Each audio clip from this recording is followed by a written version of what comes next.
Alors, je vais essayer de ne pas trop vous ennuyer sur cette suppléance hépatique. Voilà mes liens d'intérêt.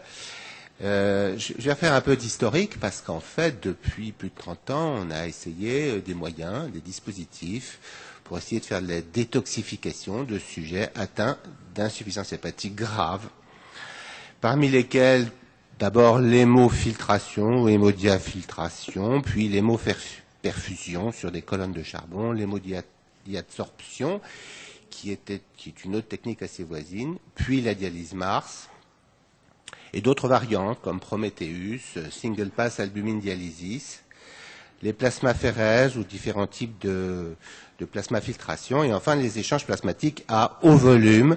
Et c'est plus facile pour moi. Merci Catherine. Et je vous dirai quelques mots du foie bioartificiel, c'est-à-dire des systèmes cellulaires. Alors tout d'abord, l'hémodiafiltration. Eh bien, l'hémodiafiltration, si on se réfère à des publications déjà très anciennes, il y avait un effet favorable sur l'HTIC versus des techniques discontinues. Également, un effet hémodynamique favorable sur le débit cardiaque, la pression artérielle moyenne et même le transport et l'extraction d'oxygène.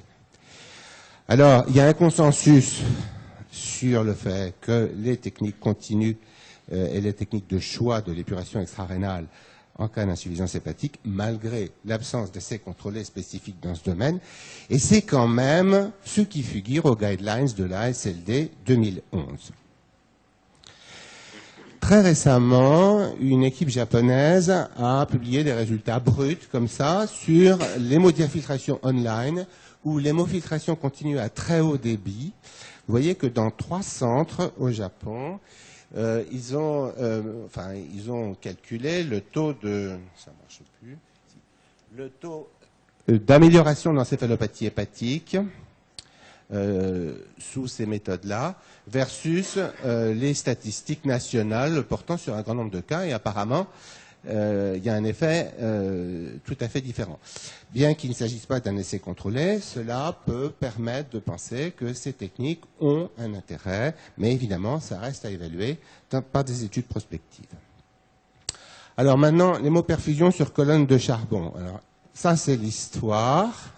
Dans Lancet en 82, on avait essayé de traiter des patients qui avaient des encéphalopathies hépatiques grade 3, et on avait d'ailleurs montré dans cet essai que quand on les traitait alors qu'ils n'étaient que grade 3, ils survivaient plus que quand on les traitait alors qu'ils étaient d'emblée grade 4, bien que tous ceux en grade 3 évoluent en grade 4 avant de s'améliorer. Vous voyez que c'était vrai pour le paracétamol, mais c'était aussi vrai pour d'autres types d'hépatites.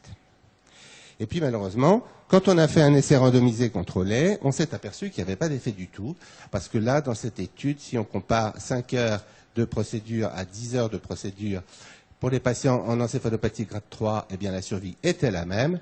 Et surtout, quand on compare 10 heures à rien du tout, c'est-à-dire pas d'hémoperfusion, eh bien là aussi, il n'y a pas de différence de mortalité. Donc, l'hémoperfusion, on n'en parle plus. Alors, l'hémodiadsorption, c'est un procédé un petit peu différent de dialyse, dans lequel, dans le dialysat, il y a des microparticules de charbon qui vont absorber un certain nombre de substances toxiques. Alors ça a quand même été très peu évalué. Ça a été évalué chez des malades chroniques et puis chez des patients aigus. Alors là, vous voyez qu'il y avait sur quelques malades une amélioration de l'état neurologique et également de la pression artérielle moyenne. Mais là encore, quand on a regardé un score clinique, c'est-à-dire soit, en l'occurrence là c'est des gris, donc c'est l'amélioration de la fonction hépatique, eh bien on s'est aperçu que le contrôle faisait plutôt mieux que le traitement, et donc on n'a pas développé non plus les techniques d'hémodiadsorption, qui d'ailleurs ne sont plus disponibles en Europe. Alors, le dispositif Mars, je pense que maintenant il est familier pour un certain nombre d'entre vous. Je rappelle que à travers la membrane Mars-Flux, il va y avoir un échange entre le sang du patient et un circuit d'albumine à 20%. Et sur cette autre partie du circuit, en fait, il y a de la dialyse conventionnelle qui va permettre de dialyser des petites molécules hydrosolubles. C'est un système de détoxification qui va donc permettre de dialyser à la fois des molécules hydrophobes et puis des petites molécules hydrophiles, et qui est susceptible de retirer un certain nombre de substances qui utilisent l'albumine comme transporteur et dont la concentration s'élève dans l'insuffisance hépatique. Ces substances, vous en avez toute une liste non exhaustive probablement, on ne va pas les détailler, et elles sont en partie responsables des défaillances extra-hépatiques, de l'insuffisance hépatique grave, et en particulier de l'encéphalopathie hépatique. Alors, historiquement, il y a eu de tout petits essais, vous voyez, 12 patients, 6 dans chaque groupe, sur les hépatites fulminantes au paracétamol, où il y avait une petite différence, puisque la survie à 7 jours, eh bien, était de 67%, la mortalité à 7 jours était de 67% dans le groupe conventionnel versus 0% dans le groupe Mars.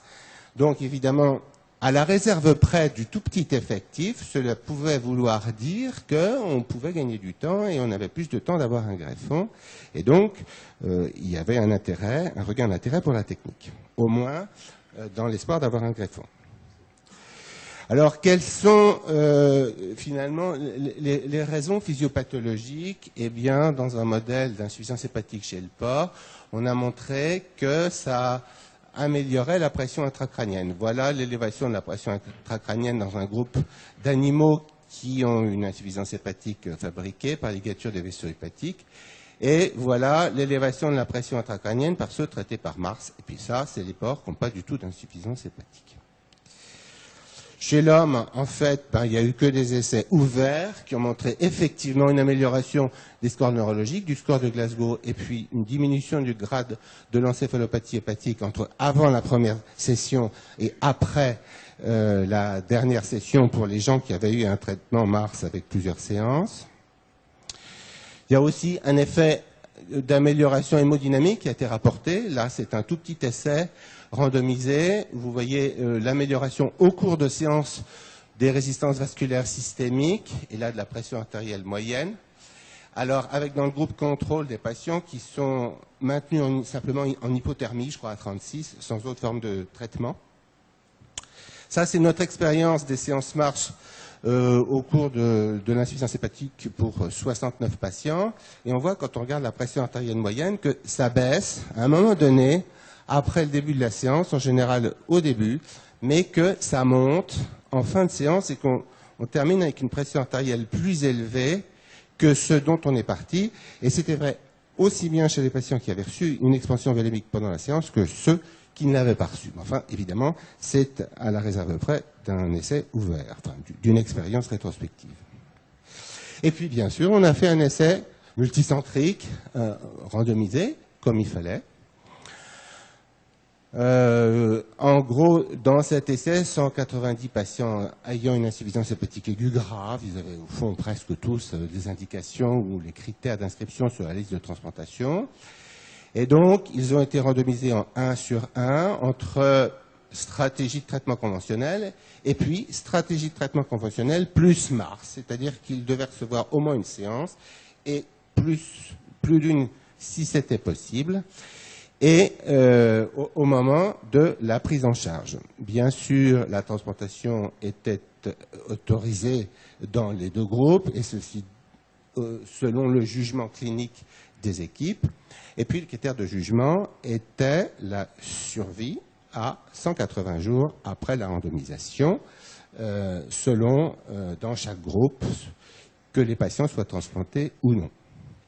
Alors dans cette étude, malheureusement, on a dû exclure des patients qui avaient été randomisés, soit parce qu'ils n'ont pas reçu Mars, soit parce qu'ils ont reçu une durée de traitement inférieure à 5 heures. Évidemment, ça n'est pas arrivé dans l'autre groupe.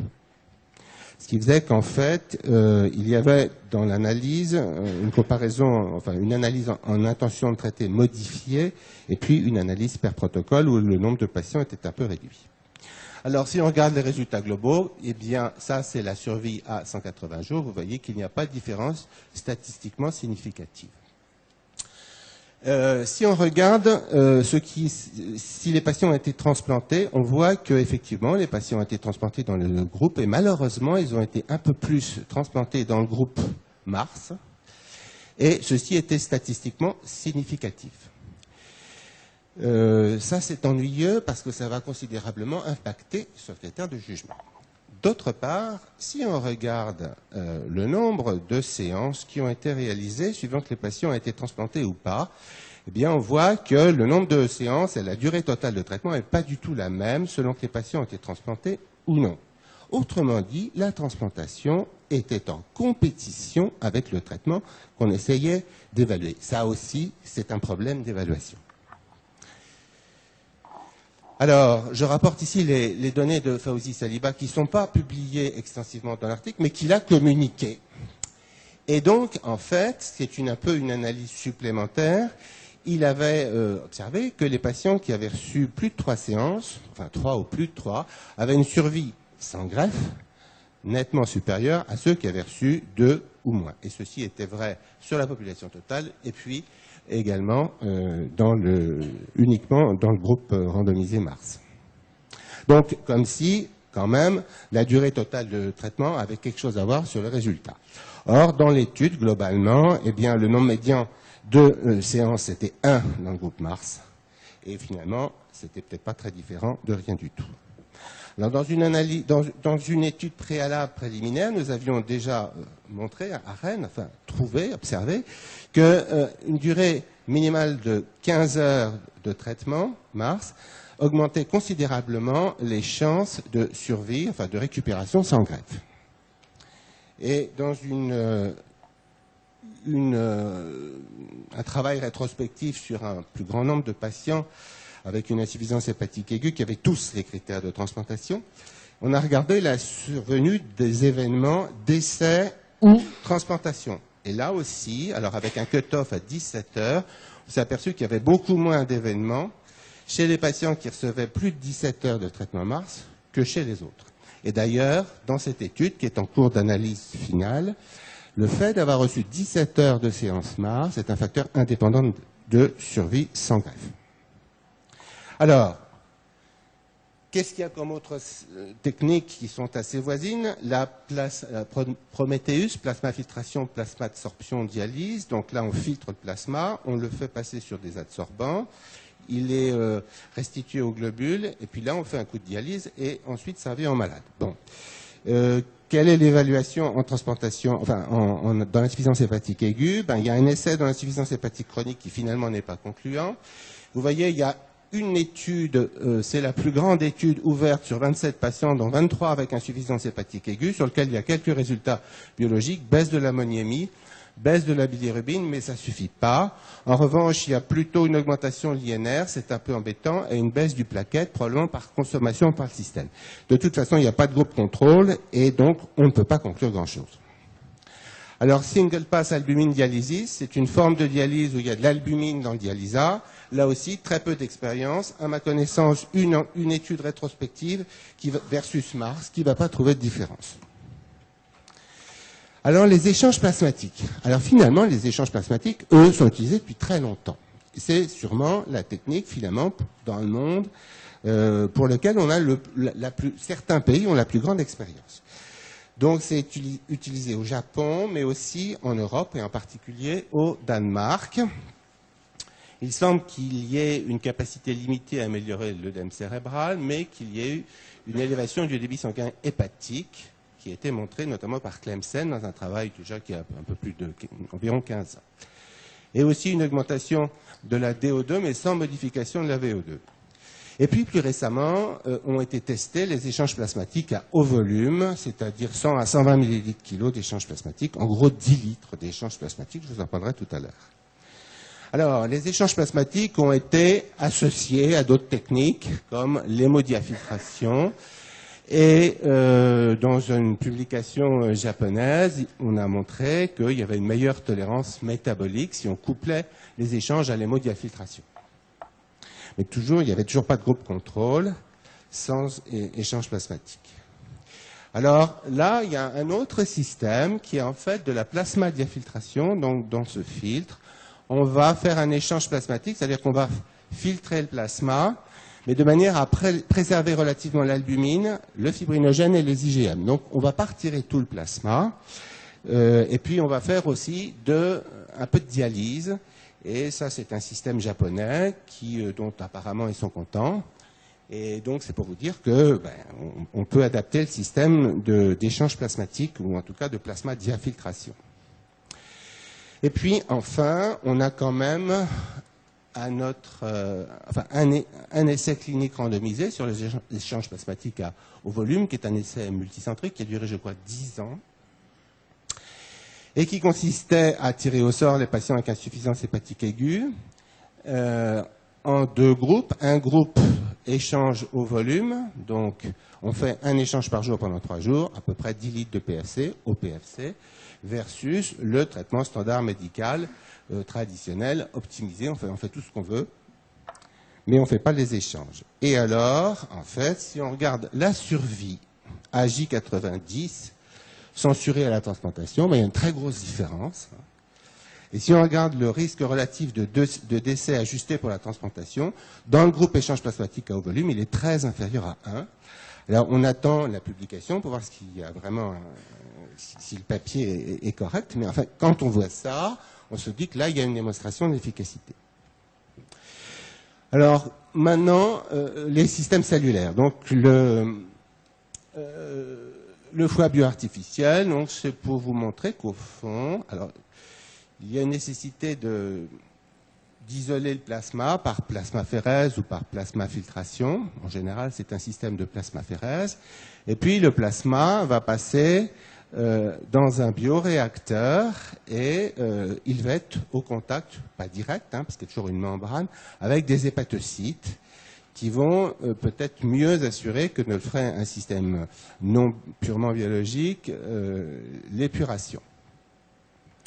Alors ça, il y a différents systèmes de foie bioartificiels. Il y a des systèmes qui utilisent des hépatocytes porcins, notamment l'hépataciste, et puis la MCBAL, qui est utilisée notamment à Amsterdam. Et puis, il y a des systèmes qui utilisent des hépatocytes humains ou immortalisés, comme le système Vitagen. Ça, c'est l'ELAD. Alors, un certain nombre de dispositifs de ce type vont donner lieu à des essais cliniques. Alors ça, c'est pour vous montrer le système AMC-BAL qui existe aux Pays-Bas. Vous avez donc un système de plasmaphérèse, et puis donc le plasma va aller vers un réservoir de plasma avec une sortie vers le bioréacteur, et puis une autre sortie qui va retourner vers le patient. Alors, qu'est-ce que l'on connaît de l'évaluation clinique chez l'homme du foie bioartificiel? Il y a déjà eu un grand essai clinique avec le système hépataciste, donc les hépatocytes porcins, qui a analysé, donc c'était une étude randomisée, avec 171 patients inclus, très grosse étude multicentrique, et qui a malheureusement mélangé les insuffisances hépatiques aiguës graves sur foie sain, enfin les hépatites fulminantes, et puis des non-fonctions primaires de greffon après transplantation. Alors que quand même, ce sont des entités très différentes. Alors, le résultat, c'est que donc le critère de jugement, c'est la survie à J30. Donc, après ajustement sur des covariables, le risque relatif de décès, malheureusement, n'était pas tout à fait significatif sur l'ensemble de la population. Si on regarde dans le sous-groupe des hépatites fulminantes, après ajustement, c'est tout juste significatif.